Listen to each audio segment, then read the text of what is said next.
truth here. I've been waiting for you to come because I wanted to ask this question. And thank you, Warren, for calling it in. Please explain who Allah is. Some people say he is the same God of Abraham, Isaac, and Jacob. You've even seen it on some of the Christian television stations that says that. Well, Allah has 99 names in the Quran. And a couple of his names, one of them is the destroyer, and one of them who does damage, does mischief. Ad-Dar. These cannot be attributes of God. God is not a destroyer in the Bible. Allah is a religion that was there, the worship of Allah was there before Muhammad was even born. Remember, his name is Muhammad ibn Abdullah ibn Abdul Muttalib ibn Hashim. He is Muhammad, the son of Abdullah, the servant of Allah. So how could have Muhammad introduced Allah if his father's name is the slave of Allah? You see, it's a Babylonian religion. You have to understand, Nebuchadnezzar, his son Nabonidus came to Arabia. He came to Yathrib, since you mentioned Yathrib. He came to Yathribu. Look at the oracles of Nabonidus. And he established the worship of Mardukh, which did not work. It was not palatable to the Arabs. So then he introduced the worship of the moon god, and that flourished in Arabia. That's why it's called the daughter of Babylon. That's why Arabia is a daughter of Babylon. So you had the introduction from Babylonian religion. It's a Babylonian religion. And if you look at like people in the Bible regarding the Antichrist, or regarding Gog, let's say. Gog is, we always ask, who is Gog? Gog is a reference to a real historical figure. His name was Gaigez, Gugu. He was from Lydia, which is Turkey. He worshipped the god Men, which is the moon god. So the establishment of the moon god came from the eons of time. And most Muslims don't know why the moon god is there.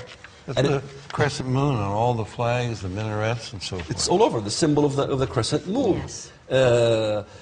Even if you look at the Hebrew word in Isaiah, where it talks about the 5 eyes, his name is, the word Lucifer, go to the Hebrew. It's Hilal ben Sahar, Hilal, the brightness. Hilal is also an Arab word, which means crescent moon, by the way. Really? So there's a connection there. There's a Babylonian connection of Islam. It's one of the many Babylonian religions. It is totally foreign to the Bible. This is why I was astonished when I started looking at the Bible. I says, there's 2 different gods. One God hates Jews, one God loves Jews.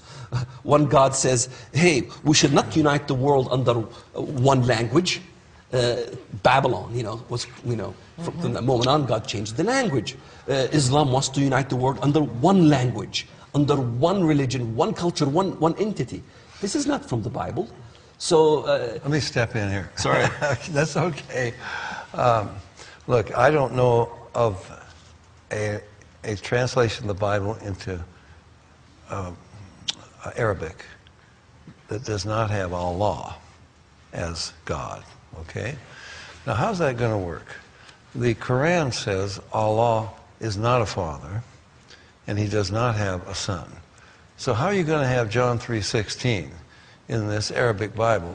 For Allah so loved the world that he gave his only begotten son. The Quran, he can give you the verses, says you believe in the Trinity, you go to hell. But the Bible is a triune God. Allah was the chief idol in the Kaaba. There were 300 and some idols.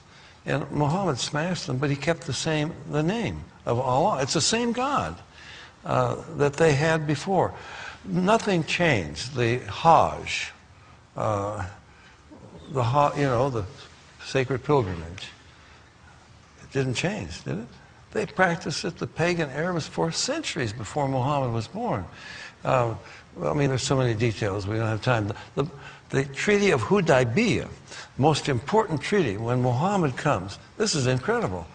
He's started this Muslim religion, supposedly, and he's living in Medina now. And he comes in 628 AD with his followers. These are new Muslims now. And they come to Mecca. What do they want to do? They want to join the Hajj. What is the Hajj? They're going to go to this Kaaba. Got 300 and some idols, and Allah is the chief idol, and they want to join the pagans and go around. Okay, that's when Mecca was too strong. They stopped him.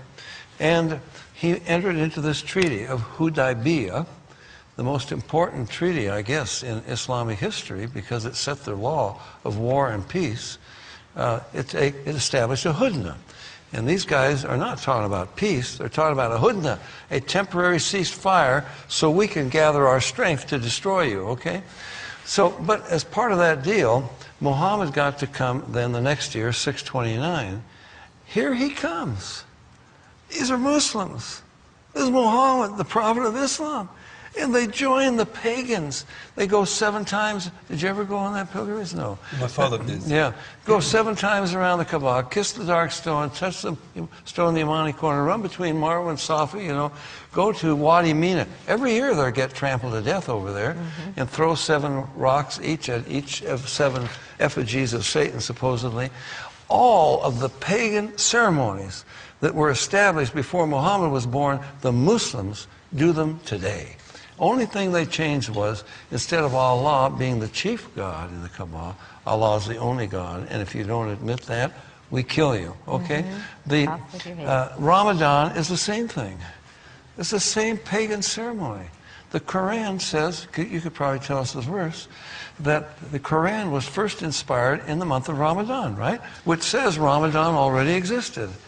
And it was to be... Maybe I could recite the verse. Yeah, okay. إِنَّا أَنزَلْنَاهُ فِي لَيْلَةِ الْقَدْرِ.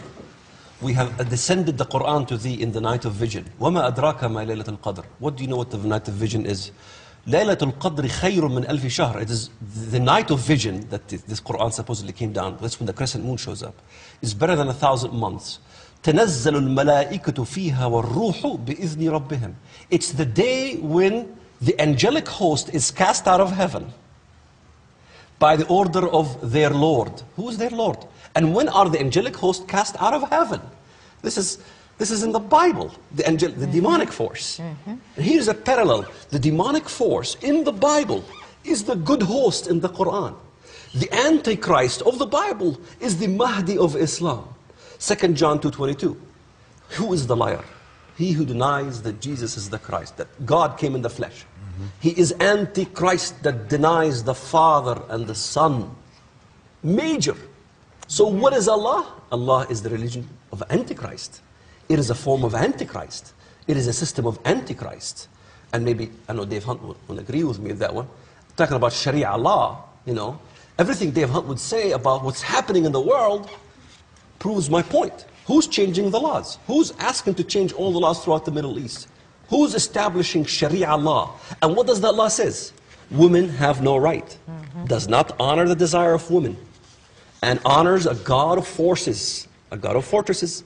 Who's honoring a God hungry of war and jihad? Who's doing that these days?